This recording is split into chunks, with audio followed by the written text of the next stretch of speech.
Agilus diagnostics brought to you by special report. स्वतःला test करत रहा।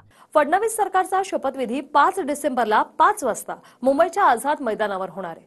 पंतप्रधान नरेंद्र मोदी शपथविधीला हजर राहणार आहेत, पण अद्याप गृह खात्यावरून टक्कर कायम आहे। गृह खात्यावरून नंबर 2 ची लढाई कशी सुरू आहे पाहूया। यदा कदाचित जर ते भाजपकडे मुख्यमंत्रीपद गेलं तर गृह खातं हे आमच्याकडे असावं। गेल्या वेळेला सीएम साहेब स्वतः मुख्यमंत्री असताना उपमुख्यमंत्र्यांकडे गृह खातं दिलं होतं।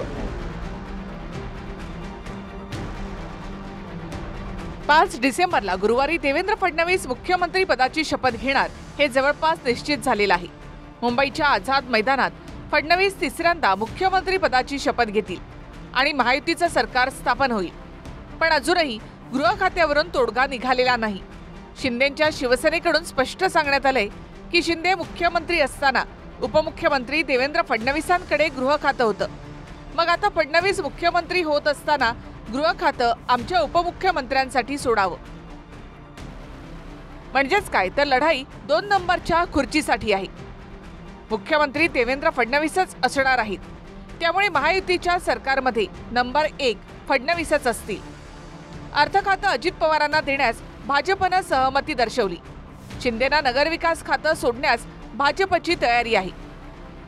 गृह खातं फडणवीसांकडेच राहणार असं बोललं जातंय, त्यामुळे गृह खातं जर फडणवीसांकडेच राहिलं तर हेवी वेट अर्थ खातं म्हणून अजित पवार सरकारमध्ये 2 नंबर होतील आणि तसं झाल्यास शिंदे सरकारमध्ये 3 नंबरवर जातील। त्यासाठीच गृह खातं स्वतःकडे ठेवून 2 नंबरवर कसं राहता येईल हा प्रयत्न शिवसेनेचा आहे। जेव्हा मुख्यमंत्री पदाचं नाव जाहीर होईल त्या टायमाला जर यदा कदाचित जर ते भाजपकडे मुख्यमंत्रीपद गेलं तर गृह खातं हे आमच्याकडे असावं हा आमचा आग्रह निश्चित असणार आहे। कारण असं आहे की गेल्या वेळेला सीएम साहेब स्वतः मुख्यमंत्री असताना उपमुख्यमंत्र्यांकडे गृह खातं दिलं होतं। त्याच पद्धतीने हे डिव्हिजन झालं पाहिजे हा नैसर्गिक नियम आहे। कुठल्याही सरकार स्थापनेबद्दलच्या चर्चा या बातम्यातून तर होऊ शकत नाही, मीडियावर तर होऊ शकत नाही, इलेक्ट्रॉनिक मीडियाच्या बाईटमध्ये तर होऊ शकत नाही। जे काही निर्णय घेतील ते एकनाथजी, देवेंद्रजी, अजितदादा मिळून घेतील। आमचं केंद्रीय नेतृत्व त्याला मान्यता देईल। मला वाटतं याच्यात एवढं सोपं आहे। त्यामुळं मी मीडियाला काही बोललो आणि कोणी काही बोललो याच्यातून सरकार स्थापन नाही होत। स्वतः फडणवीसांनाही गृहमंत्री पदावरून प्रश्न विचारण्यात आला, पण त्यांनी माध्यमांशी बोलणं टाळलं। साहेब फक्त शपथविधी कधी होईल काय तारीख फक्त तेवढं सांगा।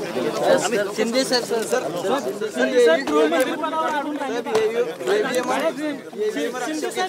पदावर अडून राहिले अशी माध्यमांमध्ये चर्चा आहे साहेब। माध्यमांच्या चर्चेवर आम्ही लक्ष देत असतो।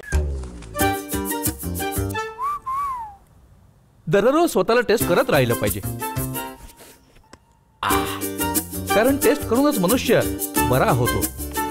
म्हणूनच जेव्हा हेल्थ टेस्टचा प्रश्न येतो तेव्हा मी विश्वास ठेवतो भारतातील सर्वात मोठ्या डायग्नोस्टिक कंपनीवर, एजिलिस डायग्नोस्टिक्स। स्वतःची टेस्ट करत रहा। दिल्लीमध्ये गुरुवारी रात्री अमित शहांसोबत बैठक झाल्यानंतर पुढच्या वाटाघाटी मुंबईमध्ये होणार होत्या, पण महायुतीची बैठकच झाली नाही, कारण मुख्यमंत्री शिंदे अचानक 2 दिवसांसाठी त्यांच्या दरे या गावी गेले आणि मोठा निर्णय घ्यायचा असतो तेव्हा शिंदे दरेगावी जातात असं भुया उंचावणारं वक्तव्य शिंदेंच्या शिवसेनेचे प्रवक्ते शिरसाटांनी केलं। सीएम साहब ऐसी जो भी राजकीय पेच प्रसंग आता है या तो उनको लगता है कि अपने को सोचने के लिए वक्त चाहिए तो वो उनका गांव को प्रायोरिटी देते हैं। दरेगांव जाते हैं, वहां ना उनका मोबाइल लगता है ना कुछ लगता है। एक आराम से एक बड़ा निर्णय लेने का रहा तो हमेशा वो दरेगांव गए। कुछ तो निर्णय वो लेंगे जरूर। बड़ा निर्णय होने जा रहा है। बड़ा निर्णय तो लेंगे जरूर। ये पॉलिटिकल जो हलचल हो रही है, जो उथल पुथल हो रही है, क्या करना चाहिए नहीं करना चाहिए उसके बारे में वो जरूर निर्णय लेंगे। त्यांच्या आघाडीमध्ये त्यांच्या युतीमध्ये काय निर्णय घ्यायचे त्यांनी ठरवायचं आहे, पण भारतीय जनता पक्ष त्यांच्या स्वभाव धर्माला वागला एवढंच मी सांगतो। मोठा निर्णय घेतील असं त्यांचं म्हणणं शिवसेनेकडे। हिम्मत लागते। मुळात ईडी सीबीआयचं भय ज्याच्या डोक्यात आहे तो कोणताही मोठा निर्णय घेऊ शकत नाही। तर 5 तारखेला फडणवीस सरकारचा शपथविधी सोहळा पार पडणार आहे। 5 डिसेंबरला संध्याकाळी 5 वाजता आझाद मैदानावर नव्या सरकारचा शपथविधी होणार आहे। पंतप्रधान नरेंद्र मोदी यासाठी उपस्थित राहणार आहेत। 2 किंवा 3 डिसेंबरला आमदारांच्या बैठकीत फडणवीसांची नेता म्हणून निवड होईल। अमित शहा महाराष्ट्रामधील भाजपच्या नेत्यांशी संवादही साधणार आहेत. प्रत्येक जिल्ह्यामधून भाजपचे पदाधिकारी शपथविधीला उपस्थित राहतील. 15 ते 16 हजार विशेष पासची सुविधा असेल. पास असणाऱ्यांनाच आझाद मैदानामध्ये प्रवेश दिला जाईल. तर सत्ता स्थापनेवरून होणाऱ्या विलंबावरून शरद पवारांनी टीका केली आहे.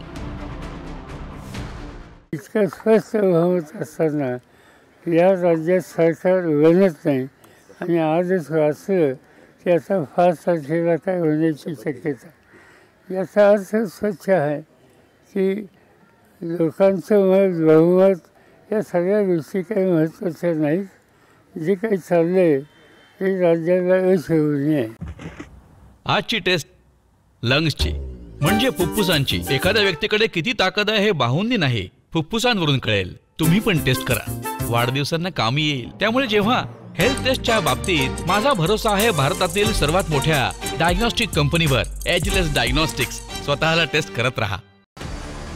निकाल लागून 1 आठवडा झाला. फडणवीसांच्या चेहऱ्यावर शिक्कामोर्तब सुद्धा झालं, पण तरीही शपथविधी लांबल्यामुळे विरोधकांच्या टार्गेटवर महायुती आलीय. Bureau report, TV9 Marathi. Agilus diagnostics brought to you by special report. स्वतःला टेस्ट करत रहा.